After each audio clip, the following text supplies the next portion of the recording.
My name is Zyan and I'm from grade 8B. I've made a model on earthquake-proof buildings.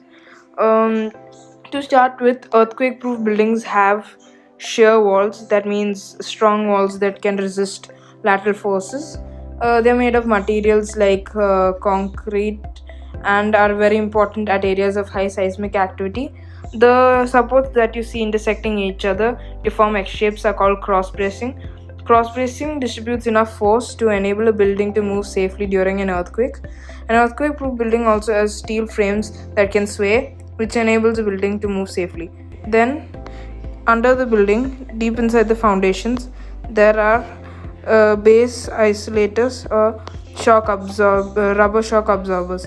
These rubber shock absorbers absorb the shock from the seismic waves and can reduce the shaking and swaying of a building during an earthquake.